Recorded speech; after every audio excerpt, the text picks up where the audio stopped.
You think power means nothing without the people who challenge it. You think a man becomes a legend just by winning. Let me tell you something about greatness. Real greatness is forged in the fire of conflict, in the moments when someone stands across from you and says no. And when that man is James Nathaniel Brown, when he's carrying a football and negotiating million-dollar contracts. They didn't have social media to control their narrative. Anyone who forgot that paid the price. Number 1 on this list is Vincent Thomas Lombardi. Now, when most people hear that name, they think of discipline, they think of championships, they think of the trophy that bears his name. Lombardi built the Green Bay Packers into a dynasty through sheer force of will, demanding absolute obedience from every player who wore that uniform. His philosophy was simple: the team is everything, the individual is nothing. No player, no matter how talented, stands above the system. For most of the league, this was gospel, but for Brown, it was blasphemy. Their clashes weren't personal in the traditional sense. They didn't have screaming matches in parking lots or throw punches in locker rooms. This was deeper. This was ideological warfare. Every time the Cleveland Browns faced the Packers, it was more than football. It was Brown's individualism crashing headlong into Lombardi's collectivism. When Brown broke through that vaunted Packers defense, when he made Lombardi's carefully constructed schemes look foolish, it was a statement. Systems don't create greatness. Greatness bends systems to its will. Lombardi looked at Brown and saw danger. Not the danger of losing a game, but the danger of a player who couldn't be controlled, who wouldn't sacrifice his identity for the sake of conformity. Brown looked at Lombardi and saw everything he despised about authority. A man who believed players were interchangeable parts in a machine, who thought discipline and repetition mattered more than raw talent and instinct. The tension between them electrified their matchups. Lombardi's Packers would prepare all week specifically to stop Brown, stacking the box, assigning multiple defenders, doing everything textbook perfect. And Brown would still find a way through, not because he was following some coach's play call, but because he saw openings others couldn't see, felt weaknesses others couldn't feel. There were whispers in league circles that Lombardi respected Brown's abilities, but feared what he represented. A player powerful enough to challenge the established order. Brown heard those whispers and wore them like a badge of honor. He didn't want Lombardi's respect. He wanted Lombardi to know that no matter how many championships he won, no matter how revered he became, there was one force he could never truly conquer. For Brown, Lombardi was the face of everything wrong with professional football. The idea that players should be grateful, obedient, and subordinate. That's why Lombardi sits at number 1 on this list, not because of personal animosity, but because he represented a world where James Brown could never exist. Number 2 takes us to someone whose relationship with Brown was far more personal, far more painful. Paul William Brown. The irony here cuts deep. The man who founded the Cleveland Browns, who gave the franchise its name, who revolutionized professional football with innovations still used today, became one of James Brown's most bitter enemies. When Brown entered the league in 1957, Paul Brown was already a deity. He'd won championships, created systems, turned football into a science. And for a brief moment, their partnership seemed destined for immortality. The brilliant coach shaping the most talented running back the world had ever seen. But genius and genius don't always coexist peacefully. Paul Brown believed in total control. He called every play from the sideline. He made every decision. He expected players to execute without question or hesitation. For most players, this was fine. They trusted his vision and followed orders. But James Brown wasn't most players. He had his own vision, his own instincts, his own understanding of how to dominate a football game. And increasingly, those instincts conflicted with Paul Brown's rigid system. The sidelines became tense. There were exchanges, challenges, moments where Brown questioned the coach's decisions openly. Paul Brown didn't tolerate insubordination from anyone, but Brown wasn't just anyone. He was the engine that made the entire franchise run. Without him, the Browns were just another team. With him, they were championship contenders. This created an impossible situation. Paul Brown needed James Brown the player, but couldn't accept James Brown the individual. By the early 60s, their relationship had completely fractured. Owner Art Modell saw what was happening and made a decision that shocked the football world. He fired Paul Brown, chose the player over the coach. It was unprecedented. It was revolutionary, and it marked a fundamental shift in how professional sports operated. Players, at least superstars like Brown, now wielded real power. They couldn't just be commanded, they had to be negotiated with. For James Brown, this wasn't about ego or selfishness. It was about dignity. Paul Brown wanted him to be a tool, an instrument to be used however the coach saw fit. Brown refused to be anyone's tool. He was an artist, a warrior, a force that demanded autonomy. The clash between them wasn't just about play calling or game strategy. It was about whether a black athlete in 1960s America had the right to define his own path, to demand respect, to say no to authority. Paul Brown represented the old guard, the established order where players knew their place. James Brown represented the future, where greatness commanded its own terms. That's why this feud runs so deep, why decades later it still resonates. 2 Browns, 1 team, 0 compromise. Number 3 brings us to the trenches, to the violence, to the linebacker who became Brown's most iconic adversary, Robert Lee Huff, better known as Sam. If you want to understand what football was in the 50s and 60s, study the battles between Brown and Huff. This wasn't the choreographed, rule-protected game we see today. This was brutal, unfiltered combat. Sam Huff played middle linebacker for the New York Giants, and he built his reputation on one simple principle: destroy whoever carries the ball.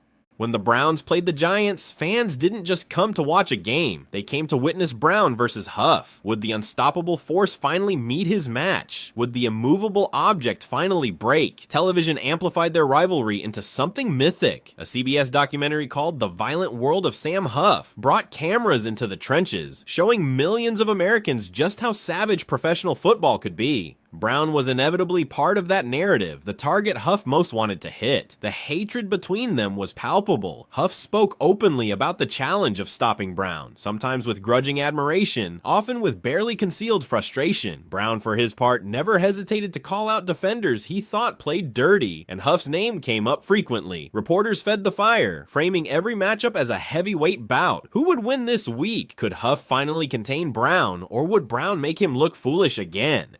More often than not, Brown won. His combination of speed, power, and intelligence overwhelmed even Huff's best efforts. But that only deepened the animosity. For Huff, Brown was the ghost he couldn't exorcise, the opponent who turned even his greatest games into painful reminders of inadequacy. For Brown, Huff represented every defender who thought they could intimidate him, who believed violence alone could stop greatness. Every collision between them was more than a tackle. It was a statement. Brown lowering his shoulder, Huff launching his body, 2 wheels crashing together with the force of a car accident. Their rivalry elevated both men. Without Huff, Brown might not have looked quite so superhuman. Without Brown, Huff might not have become a household name. Together, they transformed football's brutality into theater, into art, into something that transcended sport. But make no mistake, the hatred was real. Brown didn't respect defenders who tried to hurt him. Huff couldn't accept that despite his best efforts, despite his reputation, despite everything, Brown remained unconquerable. That's why this rivalry endures. It wasn't just about winning or losing. It was about pride, about manhood, about refusing to yield even when your body screamed for mercy. Sam Huff is number 3 because he represents every defender who ever tried to break James Brown and failed. Number 4 takes us back to the front office, to the man who thought he could control Brown's destiny. Arthur Bertram Modell purchased the Cleveland Browns in 1961, stepping into a franchise already defined by tradition and excellence. He was a businessman, ambitious and determined to make his mark. What he didn't fully understand was that managing James Brown required more than business acumen. It required recognizing that some forces can't be managed at all. Initially, their relationship functioned. Modell understood Brown's value to the franchise.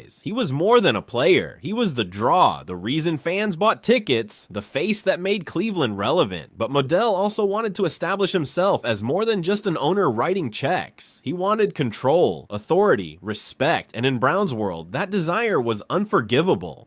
The breaking point came in 1966. Brown was in Hollywood filming The Dirty Dozen, exploring opportunities beyond football. He was still at the peak of his powers, still the most dominant running back in the league, but he was also looking ahead, building a future that didn't depend on Modell or the NFL. Modell saw this as insubordination. He issued an ultimatum: return to training camp immediately or face consequences. For most players, that ultimatum would have worked. Football was their livelihood, their identity. They would have rushed back, apologized, done whatever it took to keep their spot on the roster. But Brown wasn't most players. He didn't need football the way it needed him. So at just 29 years old, at the absolute height of his abilities, Brown walked away. No farewell tour, no gradual decline, no compromise. demise. He simply left, leaving Medell and the entire football world stunned. This wasn't just a retirement, it was a declaration of independence. Brown refused to let anyone, not even the man who signed his paychecks, dictate the terms of his life. Medell wanted submission. Brown gave him defiance.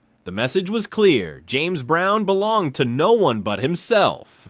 Their relationship never recovered. Medell continued as owner, making decisions that often sparked controversy, including the move that eventually took the Browns out of Cleveland and broke the hearts of millions. Brown continued building his legacy as an activist, actor, and cultural icon, forever outside Medell's sphere of influence. To Brown, Medell represented everything wrong with ownership, the belief that money grants control, that players are commodities to be managed rather than human beings to be respected. That's why this hatred runs so deep. It wasn't about football strategy or competitive rivalry. It was about power, about whether a black man in America had the right to control his own destiny, to walk away from millions of dollars rather than sacrifice his dignity. Brown chose dignity every single time. Number 5 brings us to perhaps the most symbolic rivalry, the one that represents the changing of eras. Richard Marvin Butkus arrived in the NFL in 1965, just as Brown's career was winding down. Their overlap was brief, barely a season, but the collision of these two names has lived on as legend. Butkus played linebacker for the Chicago Bears with a ferocity that terrified running backs across the league. He didn't just tackle, he punished, he destroyed, he made ball carriers regret their career choices. For Brown, even in the twilight of his playing days, Butkus represented something troubling. The game was getting more violent, more savage, less about artistry and more about pure destruction. Butkus was the embodiment of this shift, a defender whose entire identity revolved around inflicting pain. When they faced each other, it was more than a matchup. It was a generational clash. The greatest running back of one era against the most feared defender of the next. The legends of their encounters tell of collisions so fierce they echoed through stadiums. Brown, accustomed to running through defenders like they were children, found in Butkus someone who refused to be intimidated, who hit with the intention of leaving a mark. For a competitor like Brown, who thrived on dominance, this kind of opponent was intolerable. The rivalry was brief but eternal in its symbolism. Butkus became the face of a new generation of defenders, faster, meaner, more relentless. Brown saw in him the future of football, a future where violence overshadowed skill.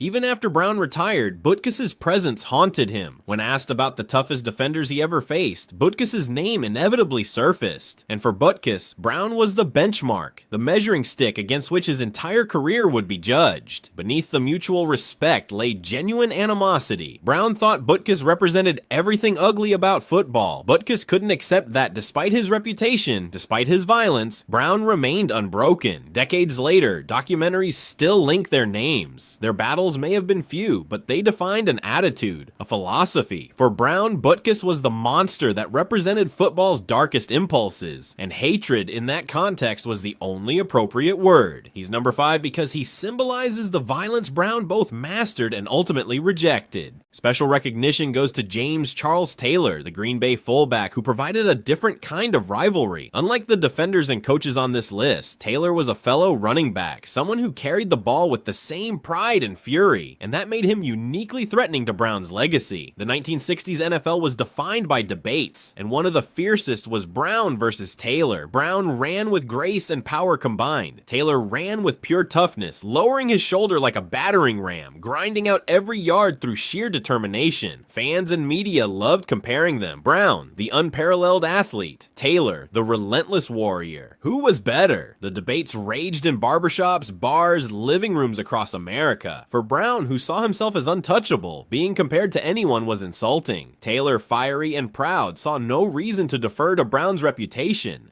Every time they shared a field, the comparisons intensified. Brown couldn't stand being measured against Taylor. Taylor relished proving he belonged in the same conversation. Their rivalry peaked in the 1964 championship when Brown's Browns crushed Taylor's Packers. Brown's dominance in that game was his exclamation point, his final answer to everyone who dared compare them. Yet beneath the hatred lay reluctant respect. Brown may have despised the comparisons, but he couldn't deny Taylor's toughness. For Brown, Taylor was the mirror he never wanted to see. The reminder that even legends must constantly defend their throne. That's why Taylor deserves special recognition. He wasn't an enemy in the traditional sense, but a rival who forced Brown to prove his greatness again and again. In the end, James Brown's story transcends football statistics and championship rings. It's a story about defiance, about refusing to bow to coaches, owners, defenders, or anyone who thought they could control him. Every enemy on this list, every rival, every authority figure he rejected, they all became threads in the tapestry of his legacy. When he walked away in 1966 at just 29 years old, still in his prime, it wasn't surrender. It was the ultimate act of power. He left on his terms, answering to no one.